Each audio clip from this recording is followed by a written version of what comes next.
hello, how are you today? My name is Pauline Dugald and I'm a peak performance coach. And today I would like to talk to you about burnout.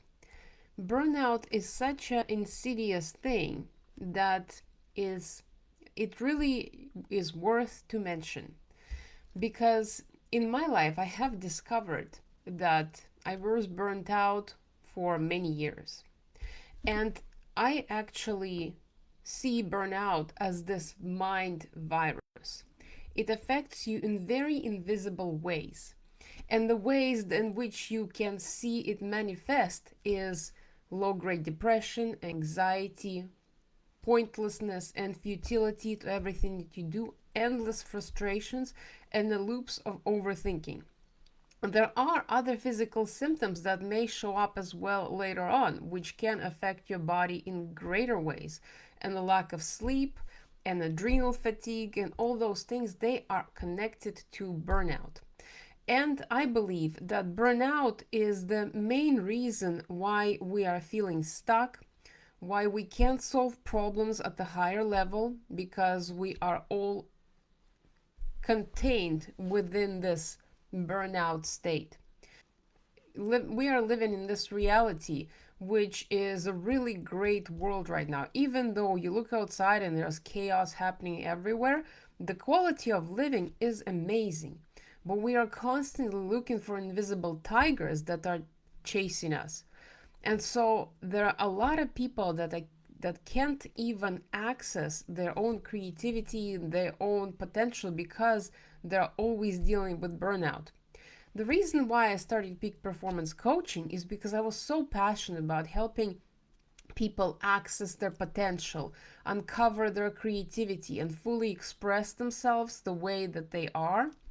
But I realized that this goal and mission was nothing in comparison to nothing in relationship to this burnout state that has been sweeping across the entire globe.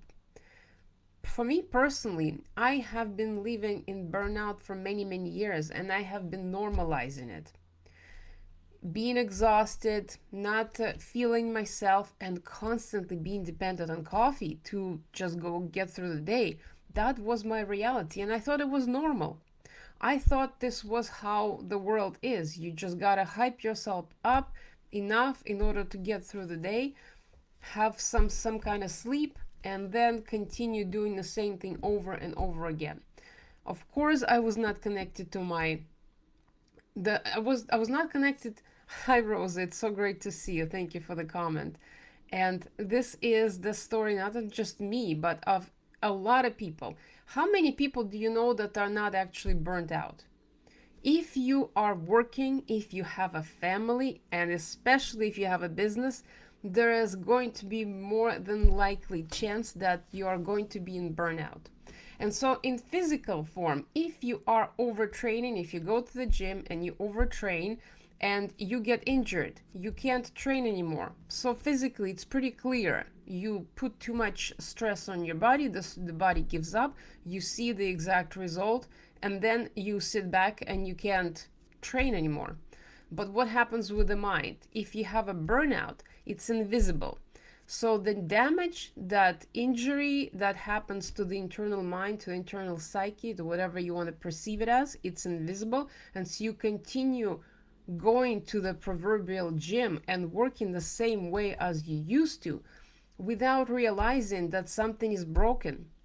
And eventually, things starting breaking down on a bigger level. The burnout is like the biggest expression of entropy in our life, in this world, in this reality. It is everything that prevents you from accessing your higher self, your intuition, your inner knowledge, your wisdom. It is the loop of thinking, the overthinking in the mind that is constant, never ending, and it causes low grade depression and anxiety. But you see, the trick is it's not big enough to go to the doctor and say, doctor, there's something wrong with me, give me a prescription. You wouldn't go that way because you don't feel like there's anything particularly wrong with you. You're still functional, even though not fully. Oh, so your creativity is totally out of the window and you can't come up with new ideas. It's normal. We have learned to normalize so much in our lives, in our environment. So when the burnout shows up, we dismiss it.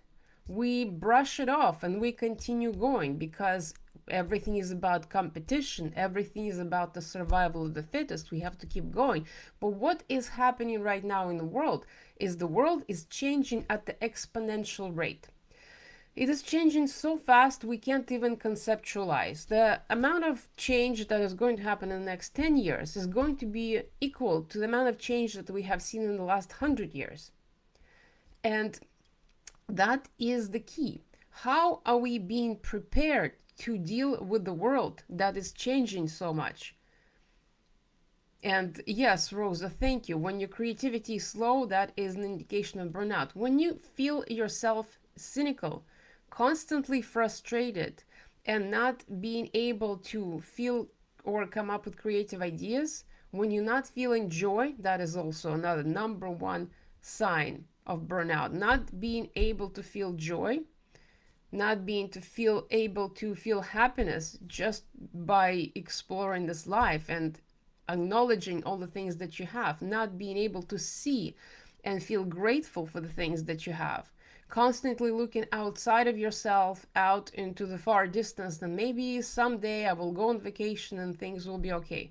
That is the clear sign of burnout. The cynicism and looking out outside world and blaming everyone and everything for what they are doing, looking at the environment and how that is harmful, focusing on anything outside of yourself. That is the clear sign of burnout. And so going back to my point about the world changing, the technology is not going to wait for us. It is already progressing the way it is progressing. It is exponentially growing. AI is extremely fast. If it has acquired self-awareness, and then we're all screwed. If it hasn't, we still have a chance to fix things. But a lot of people are talking about it. I don't need to be going into that direction right now. But regardless, the world is changing and we need to be more fully ourselves in order to deal with this changing world. We need to come to the table with full authentic expression and a creativity and connection to our higher self, our spirit, our spiritual self, in order to solve the problems at the different levels. Otherwise, we're going to continue creating the same conflicts that have been happening on this planet for millennia. Aren't we kind of tired of that? I personally am. So when I started looking at myself and my own sign of burnout, I had to dig really deep. I had to go through all the patterns of behavior. I had to change a lot of things in my life, and most of those things were not comfortable. And that is the same thing I have been working with my clients on. Changing things takes time because most of us believe that change takes time. However, we are kind of running out of time. And I'm on the mission to eradicate burnout one person at a time so that we can connect with our creativity, so that we can be fully, authentically ourselves, so that we can be stronger together instead of being separated and divided. Like burnout is one of the easiest ways to divide people. Get them all stressed, get them overwhelmed, and then feed them with fear-based information, and you have divided the entire nation. We need the opposite. We need co-creation and creativity. I also bring that through art. I believe that art unites people the fastest way. Because not only does the art give you this diversion, that is why my company called Art Diversion, you create this diversion for your critical mind, for your overthinking, so that you can finally start getting some insights from your deeper self. But also art provides, it's like Picasso said, the art wipes away from the soul the dust of everyday life. It just allows you to breathe. So burnout, if you are feeling burnout on any level, if you've been working long hours, if you have a family, if you're looking outside of yourself into the world and getting anxious about it, it is all understandable. But know that can be alleviated, that can be shifted, that can be transformed, and you can reconnect with your deeper part of yourself. So if you are somebody who is experiencing this frustration, the cynicism, the exhaustion, one of the things that you can do right now is quit coffee. Coffee has been keeping me in burnout for many, many years, and I just kept increasing the amount of it. But what coffee does is just increases your cortisol. It increases your stress within your body. Yes, you need it to stay awake, but then you become dependent on it. So take a break. And yes, for the few couple of days, you're going to have a withdrawal headaches from coffee. That's not fun. But over a long period of time, it can actually help you recover your strength and recover your natural chemistry within your body. The second thing you can do immediately is stop watching news because they are designed to scare you. So those two things. And the final thing, sleep. Make sure that your sleep is as good as possible because sleep is fundamental need. People can actually, the human body can die without sleep after a certain amount of days. So those are three things you can do right now. Stop watching news, stop drinking coffee, and get a lot of sleep. Get proper sleep, get quality sleep, get devices that can measure it, the Oura rings, the iWatches, whatever that is that can help you with that. And if you need further help, reach out. I'm specializing in burnout because I've dealt it. I've dealt it for a long time. I know it inside and out. And I strive to eliminate it and alleviate it from us, from our society, I'm on a mission to eradicate burnout because I believe that's the biggest hindrance to us growing and evolving as people, as human beings, and it prevents us from being part of nature. We are part of nature, but when we are in burnout and overthinking, we separate ourselves from nature and from each other. So I'm on the mission to eradicate that. Please join me. I invite you to join me on this mission, whatever way you can. So that is my message for today. Reach out if you need help and support with burnout.